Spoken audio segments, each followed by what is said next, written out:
Assalamualaikum warahmatullahi wabarakatuh. Halo, selamat datang semuanya di video praktek. Dan pada kesempatan kali ini kita akan mencari tahu dan memahami tentang bagaimana sih cara memonitoring dan memanage dari sistem resource di Windows. Untuk langkah-langkahnya nanti akan ditampilkan dan lanjut saja ke bagian yang pertama. Oke, jadi yang bagian pertama kita di sini akan mempelajari nih bagaimana ketika service dari dalam Windows itu dihidupkan dan dimatikan. Dan sebagai contoh, nantinya kita akan menggunakan service dari bagian routing and remote pada network.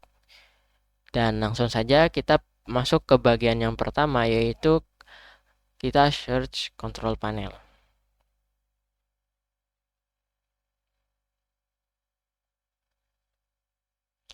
Setelah itu kita masuk ke Network and Sharing Center dan pilih di sini Change Adapter Setting. Setelah kita pilih Change Adapter Setting, selanjutnya kita biarkan ini terbuka lalu kita minimize, kita kecilkan jendelanya. Setelah itu kita cari program yang namanya Performance Monitor. Kita bisa search langsung di sini dari Performance Monitor. Nah, langsung kita open. Nah, setelah Performance Monitor terbuka, kita akan masuk ke bagian Grafik Performance Monitor. Kita klik di sini. Lalu akan muncul grafik yang terus berjalan seperti ini. Nah, kita akan menstop dari atau memfreeze dari Performance Monitor ini dengan cara freeze display. Dan kita clear. Nah, setelah kita melakukan freeze display dan clear, maka kita akan membiarkan aplikasi ini terbuka dan kita minimize juga. Selanjutnya kita cari yang namanya service dan kita bisa menggunakan search ini. Oke. Nah, akan muncul program service dan menampilkan semua service yang sedang berjalan. Selanjutnya kita cari service yang bernama routing and remote access ya. Ini. Jika sudah ketemu routing dan remote access, maka selanjutnya kita klik dua kali di routing dan remote access service ini. Dan kita pilih startup type-nya. Ini menjadi manual. Karena kita ingin mengubah pengaturan dari service akan dihidupkan atau dimatikan secara manual. Jadi langsung saja kita pilih manual dan klik OK. Oke, selanjutnya kita masuk ke Performance Monitor kembali dan kita klik Start. Dan setelah itu kita kembali ke service tadi dan kita akan start dari service routing and remote access ini dengan cara mengklik Start. Oke, setelah proses berjalan, maka kita kembali ke Performance Monitor dan ya, kita bisa lihat di sini. Setelah kita lihat di Performance Monitor, kita langsung saja stop dari routing dan remote access. Oke. Setelah itu kita masuk ke network connection dan kita refresh. Oke. Selanjutnya, jika kita lihat di network connection di sini, maka bisa kita lihat tidak ada perubahan sama sekali ya dari network connection di sini. Dan selanjutnya, setelah itu kita kembali ke performance monitor dan kita stop atau pause atau freeze display dari performance monitor ini. Jadi bisa kita lihat setelah kita start dari service, maka di sana ada perubahan dari grafik ya. Saat kita start tadi, kita bisa lihat ada perubahan dari grafik. berupa ada kenaikan intensitas dari resource yang dipakai, berdampak secara langsung seperti tadi service. Maka jika servisnya di start akan menaikkan penggunaan resource atau performa CPU ini, dan ketika di stop maka akan terjadi penurunan penggunaan. Selanjutnya kita ganti dari view-nya ini.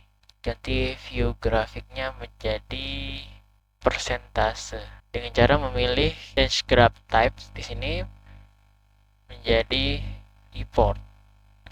Nah, ini di sini adalah uh, total waktu persentase prosesor time digunakan. Jadi di sini 17,788 sebagaimana tadi kita setelah menggunakan service dari root tadi. Oke. Setelah kita selesai, maka kita kembali ke service yang tadi dan kita ubah menjadi default tadi, yaitu disable, dan klik apply dan klik OK. Oke. Jadi untuk startup type dari sebuah service itu memungkinkan kita untuk memilih bagaimana sih service ini akan dijalankan. Apakah secara otomatis, apakah secara manual yang bisa kita kontrol, ataupun kita bisa mematikan service tersebut. Dan dengan demikian pengaturan dari service bisa kita kontrol. Oke, tadi kita sudah belajar bagaimana cara mematikan dan menghidupkan service secara manual, dan setelah itu kita bisa melihat perbedaannya di performance monitor.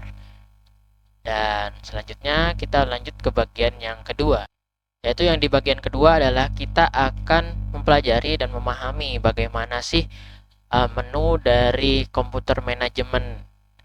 Di Windows sendiri kita mempunyai software yang bernama komputer manajemen yang fungsinya untuk memanajemen sebuah komputer atau sebuah device. Nah, di dalam komputer manajemen ini tersedia berbagai macam tools yang bisa kita gunakan. Oke, selanjutnya saja kita cari di sini komputer manajemen. Selanjutnya, setelah komputer manajemen terbuka, kita akan masuk ke menu event viewer di sini. Dan akan muncul berbagai banyak data di sini, yaitu ada summary, ada review, ada log summary.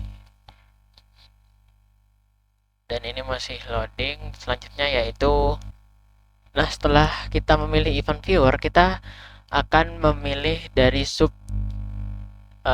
page dari event viewer, yaitu kita pilih Windows Log. Kita klik arrow yang di Windows Log ini dan kita pilih sistem. Nah, di sini akan tampil informasi apa saja sih yang ada di sini. Oke, selanjutnya yaitu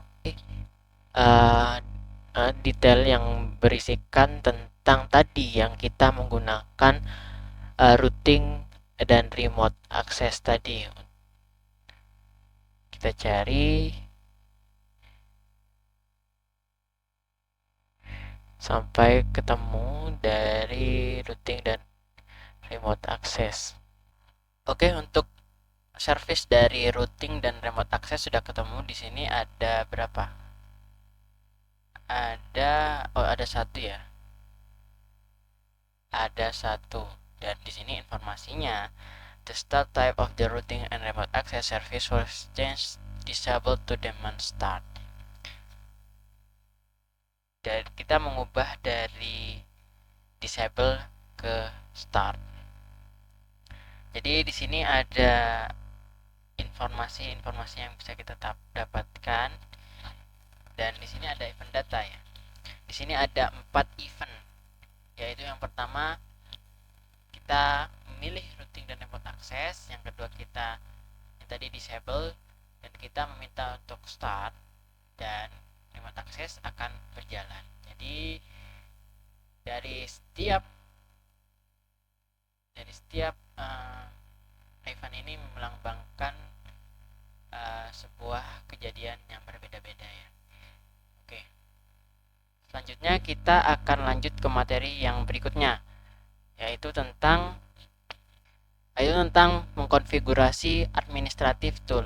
Langsung saja kita ke bagian yang ketiga. Oke, untuk mengkonfigurasi administratif tool, kita bisa menggunakan performance monitor tadi. Kita tulis performance monitor, lalu kita buka. Setelah kita buka, kita arahkan ke sub batch, yaitu di data collector sets. Setelah itu kita pilih user define dan kita klik kanan dan kita pilih new data collector set. Setelah itu akan muncul sebuah prompt yang berisi tentang create new data collector set. How would you like to create this new data collector set? Jadi kita namai ini dengan memory log. Memory log. Dan setelah itu kita pilih di radio button ini, kita pilih yang create manually advanced. Setelah itu kita klik next. Selanjutnya kita di sini akan muncul what type of data do you want to include. Dan di sini kita pilih yang performance counter. Setelah itu kita klik next. Setelah itu ada which performance counters would you like to log. Kita pilih add dan kita cari memori. Kita cari memori.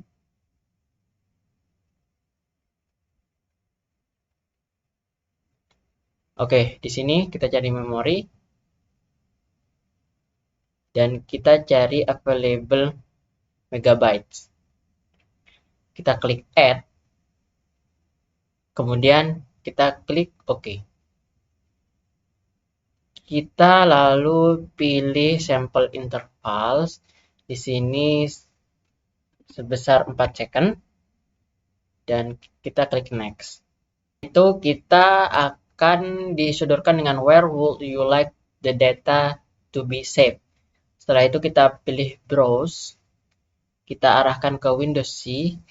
Dan kita pilih log. Setelah itu klik OK dan next. Setelah itu ada muncul create the data collector set. Setelah itu kita pilih finish. Oke, di sini telah muncul sebuah analisa atau performance analysis di sini dari memori ya. Selanjutnya kita expand dari user defined ini dan kita pilih memory log dan kita klik kanan di data collector 01 ini. Selanjutnya kita pilih properties dan untuk log format kita pilih yang comma separate.